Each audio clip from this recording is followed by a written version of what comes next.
Halo semua, selamat datang kembali di channel YouTube saya, Charles Lee. Pada kesempatan kali ini saya akan membahas satu saham yang mungkin teman-teman sangat familiar. Saham ini adalah BBCA. Saya beberapa kali membahas untuk saham BBCA. Dan kali ini saya juga akan membahas BBCA karena ada yang menarik dari saham BBCA. Buat teman-teman yang baru join atau baru mampir ke channel YouTube saya ucapkan selamat datang, selamat menonton. Semoga melalui video-video yang saya buat bisa bermanfaat buat teman-teman dalam membantu pengambilan keputusan. Buat teman-teman yang sudah like, share, dan subscribe channel YouTube saya ucapkan terima kasih banyak atas support dan dukungannya sehingga channel ini bisa berkembang menjadi lebih baik lagi. Oke, tanpa berpanjang lebar, kita langsung masuk. Kenapa saya membahas saham BBCA kali ini? Karena kalau teman-teman cek dari keuangan.kontan.co.id disampaikan bahwa laba BBCA atau laba BCA Bank Sentral Asia naik 14,6%, jadi 8,1 triliun pada kuartal 1 tahun 2022. Jadi bisa dilihat bahwa saham BBCA atau kinerja dari BBCA ini cukup baik ya, karena labanya jadi naik menjadi 8,1 triliun pada kuartal 3 bulan pertama tahun 2021. Nah, melanjutkan kinerja solid di tahun 2021, PT BCA, Bank Sentral Asia Tbk, dan emiten anak mencatatkan laba bersih sebesar 8,1 triliun pada kuartal 1 2022, tumbuh 14,6% year on year ya, seperti itu. Nah,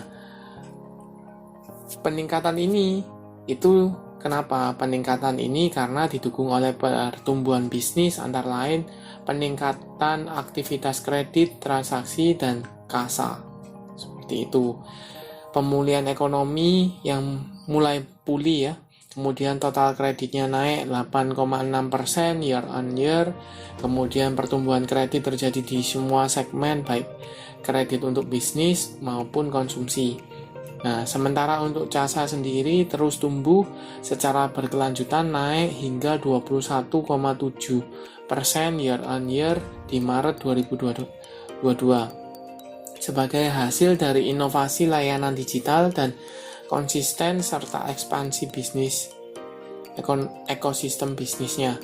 Jadi secara berita ya, ada sentimen cukup positif untuk saham BBCA karena kinerjanya mulai membaik ya, bukan mulai membaik, lebih baik di tahun 2021 karena mengalami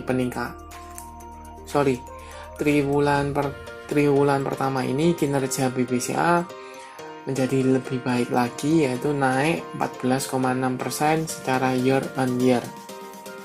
Nah, sentimen itu terlihat dari sahamnya ya.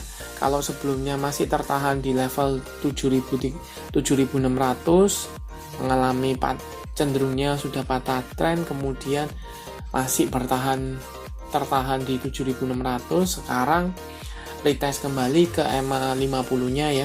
EMA 50-nya ada di sekitar 7.800. Untuk penutupan sendiri tanggal 22 April 2022 ditutup di 7.875 ya.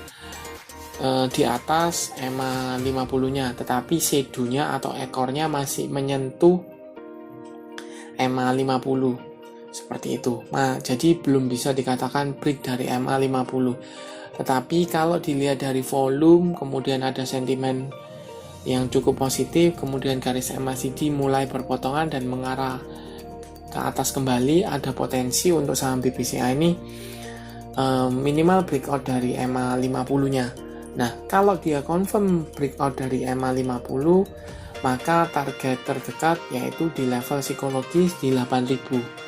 Seperti itu. Kalau seandainya mampu breakout dari level 8.000 cukup oke, menunjukkan dia mulai uptrend kembali karena di atas EMA 50 ya, mulai uptrend kembali. Potensi kemana? Potensi untuk retest kembali ke resisten all time high-nya ya, tertinggi di sekitar 8.300 sampai 8.250 di sana. Nah, buat teman-teman yang punya untuk jangka panjang bagaimana? Sebaiknya mungkin teman-teman sudah simak analisa saham sebelumnya. Saya sempat sampaikan bahwa tunggu aja kalau untuk invest jangka panjang, tunggu aja di 7.600. Sekitar 7.600 itu kemungkinan kalau dikasih is okay, lebih aman. Seperti itu. Nah, buat teman-teman yang mau entry sekarang, baiknya tunggu di sekitar 7.800. Kalau dia mampu confirm di atas 7.800, teman-teman spekulasi buy bisa untuk target terdekat di level 8.000. Itu. Oke, sekian untuk analisa saham BBCA. Apakah teman-teman holder setia untuk saham BBCA atau teman-teman manfaatkan untuk swing trade? Silakan komen di kolom komentar. Terima kasih sudah menonton. Sampai jumpa di video saham berikutnya. Terima kasih.